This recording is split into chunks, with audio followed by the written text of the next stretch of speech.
Hello everyone. Today we shall continue the session on control flow.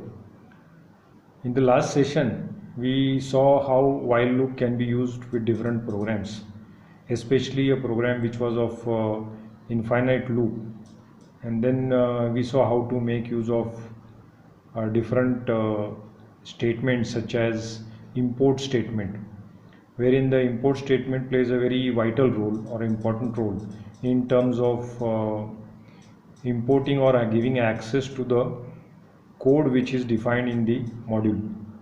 And we had seen an example of this program to find the square root, and we had used the function here, that is mat.sqrt, and we also saw how to alternatively use this statement with from math import sqrt. And later we understood the working of for loop, that is of course the algorithm was also discussed. So in the for loop, let me just quickly again go back to this general syntax wherein we understood what is the meaning of for I in sequence. That is, this variable I will take different values which are specified in the sequence. The sequence could be a range, list, file, string, tuple, dictionary, etc. And we had actually gone through the editor and understood how to make use of this for loop by demonstrating it using a range. So this was the program that was discussed in the last lecture. Let me again quickly tell you what is range here. This function generates an iterator to progress the integers starting with 0 till n minus 1, or whatever value I have specified, minus 1 less than that value. And we had actually printed these values.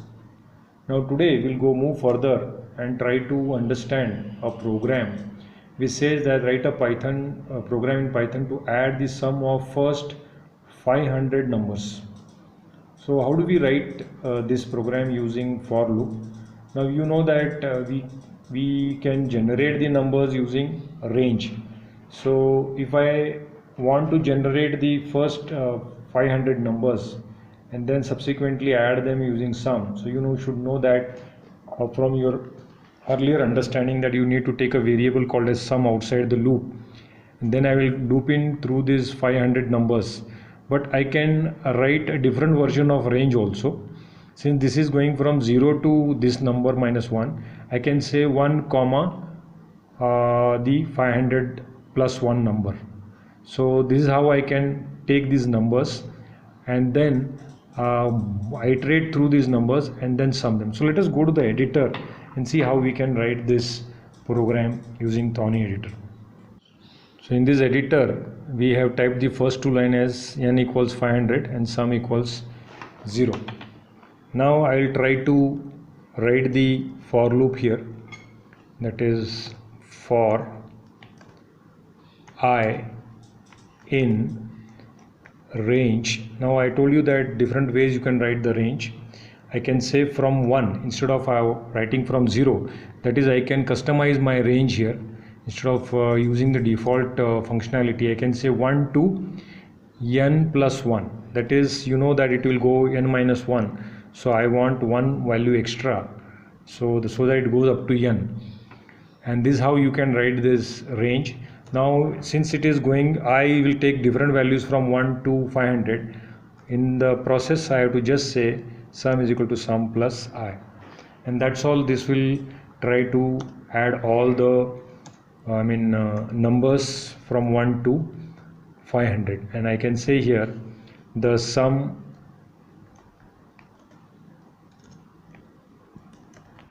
now you know that the sum of 1 to n is sum. So this same statement can be written using your percentage specifier also. Now if you are supposed to write using percentage specifier, how do you write this? Let us try to write that form instead of this form. So I will just say that sum of 1 to percentage D is percentage D, then I can say double quotes. Now pay attention here. I need to display the value of capital N and sum here. So I would just say percentage, that is in the percentage format I want the value of. So you can see here the line is going, the entire statement is going green because this is double quote, so you have to remove this single quotes, and now you can see this entire thing with percentage n is the value of this, whatever value of n, and sum. You can put this in a bracket with a percentage, no comma here.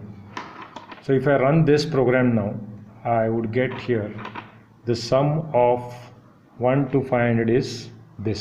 So that means I can use the percentage D specifier also if you like to. So this is how you can implement this program using a for loop. So let us go back to the slides. Now there is another keyword, that is pass statement, which is also there in your, as a part of learning content. That is, pass statement can be used to indicate empty functions, classes and loops. Often nothing happens. That is, when I use a pass, then nothing happens. Now why do you require such kind of a pass statement?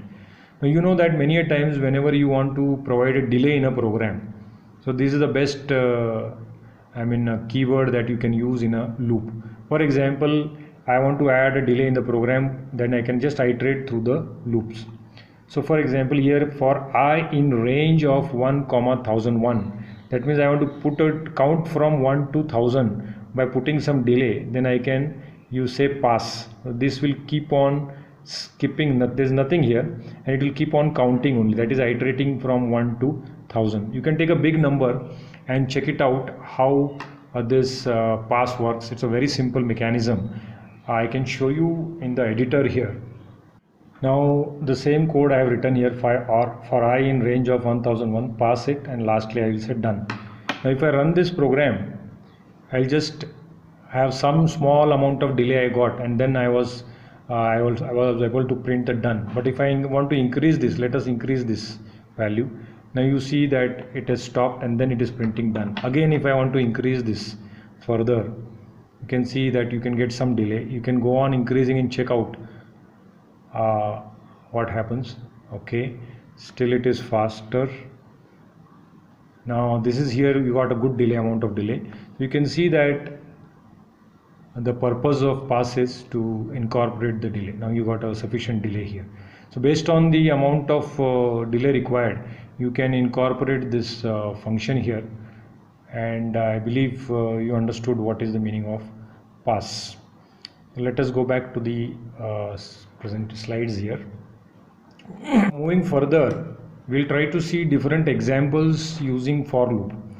Now for loop has different capabilities. You can incorporate it in different ways based on the situation. So I have created some examples for you. So let us go through this example. The first example says, for x in Python, print x. So what is the meaning of this? If I say x in Python, then I am trying to browse through each of the characters which are specified in the string. So it will automatically treat that as if you are trying to browse each character. So if I go and print this on the editor, go through the editor, then I would be able to get Python Python separately on each of the lines. So this is how x in Python, if I say for loop, works. Similarly, I have another example here. If I say for var in 1 2 3 4 5 7, specifying that it is in square brackets, indicating that it's a list, which you will be learning in the future sessions. So just to give you a glimpse of it, how for can be used in different situations. So if I say for var in these in brackets, then automatically var will take up these different values one at a time, and it will browse through these items and print it. Similarly, I have another example here.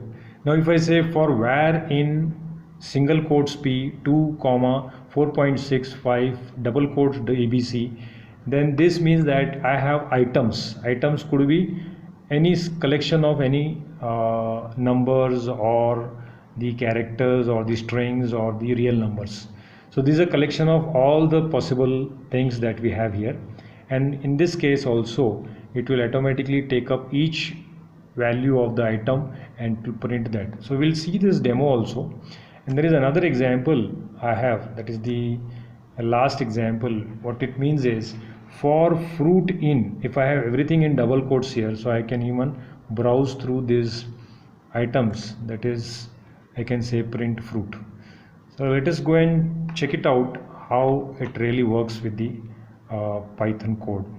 First example for X in Python. Now if I run this, now what do you see here in the output screen is Python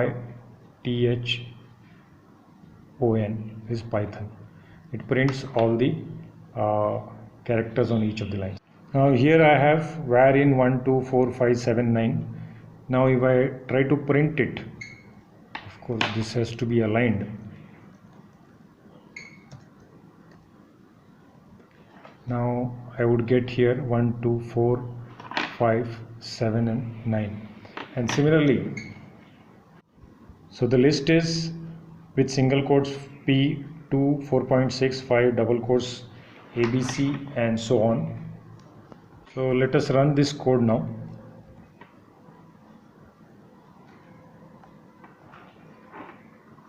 Oh, there is an error there. Now it says single quotes was not in place, so we'll just change the single quotes to the appropriate type. And now when we execute this, you get the output as desired. You can see P separately printed to 4.65 ABC 9. Well, there is a last example that again we'll try to execute that also. Now this is the last example for fruits in apple, mango, pineapple, kiwi. We'll run this. Of course it runs my apple, mango, pineapple, kiwi. So this is how you can make use of for loop in different situations. So I hope these examples are clear enough to be understood in terms of the how to make use of for in different situations. So this note will end this session here, and in the next session we'll continue on the second form of for loop wherein we can use for else. So thank you, have a good day and safe day.